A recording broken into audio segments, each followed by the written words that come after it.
Australia is a vast continent, and as such is home to some spectacular scenery and natural wonders. From Uluru to the Great Barrier Reef, there is so much to see on the biggest island on Earth that it can't possibly be viewed in one sitting. But you better watch out for them creepy crawlies though. Today we're going to be discussing the best places to go in Australia, so stay right where you are. First up, it's Uluru, so stay with us. Known to the uninitiated or uncultured as the Ayres Rock, Uluru is simply a huge rock in the middle of nowhere. Thought to possess magical power by the natives, the rock is now off limits to travelers, but there was a point in time where you could actually walk on it. You can, of course, still visit the area, which is definitely worth it, but climbing the Great Sandstone Monolith is banned. Similar to the Nazca Lines in Peru, the best way to actually see this one is from the air, and luckily for tourists, there's an airport just a few kilometers down the road, serving flights from Sydney, Cairns, and Darwin. You can also trek around its base and admire it, but don't you dare walk or climb on the rock face itself. The site is of the utmost cultural importance, hence why you can't climb it anymore, and the local Anangu tribe will tell tales of its spiritual properties should any of them be around when you visit. Definitely one for the bucket list. Are you going to be visiting Uluru anytime soon? So we're heading to Kakadu next. Come on with us. Located around a 2-hour drive from the northern city of Darwin, Kakadu National Park is an absolute gem. An UNESCO World Heritage Site, it is the spiritual home of the Mungay Bininj peoples, and it's Australia's largest national park. Featuring world-class hiking trails and mind-blowing scenery, you can also bathe at Gunlom, which you might recognize from the movie Crocodile Dundee. The park is also home to a 200-meter high waterfall called Jim Jim Falls, comically.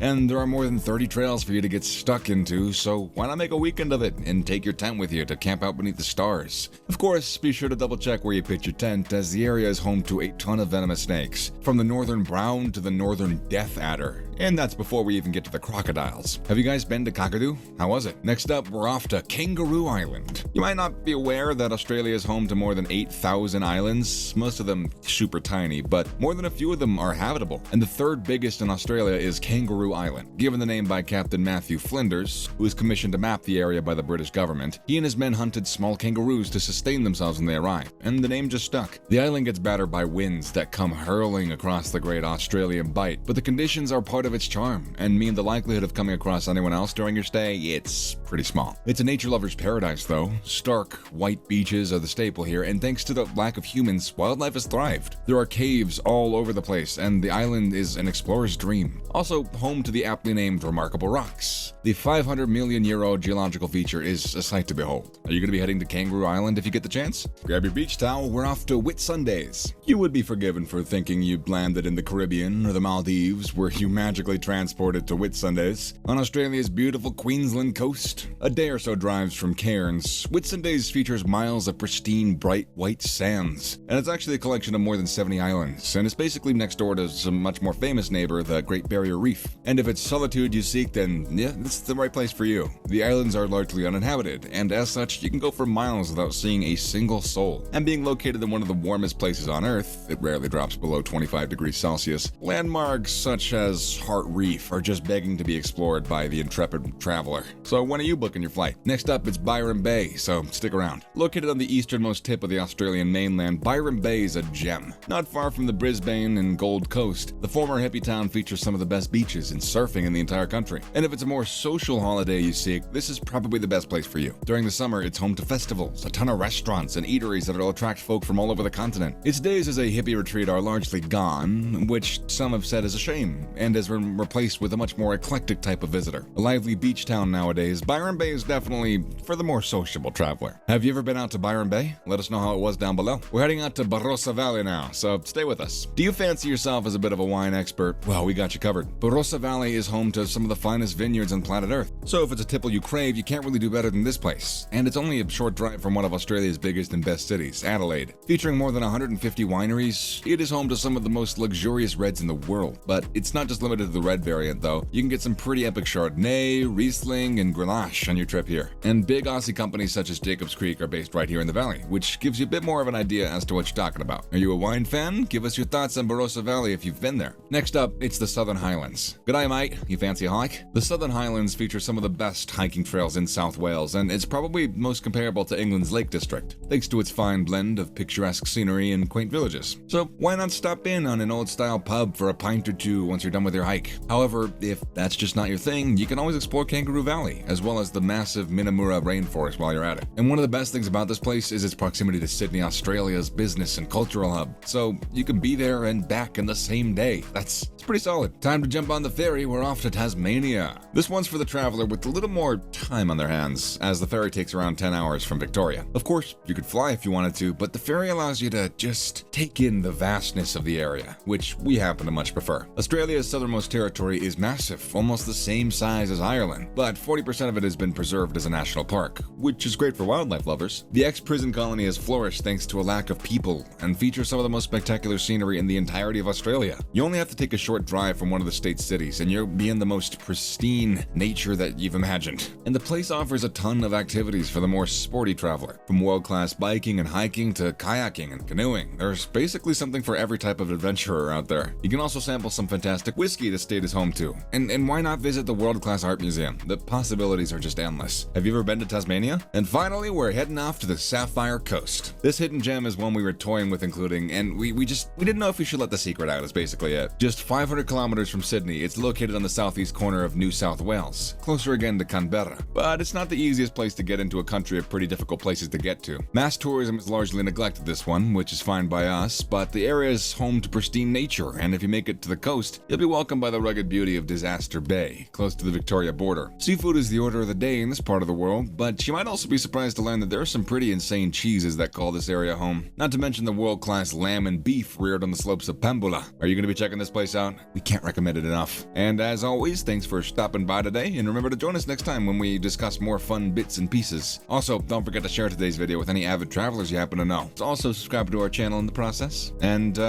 yeah, that'll do it.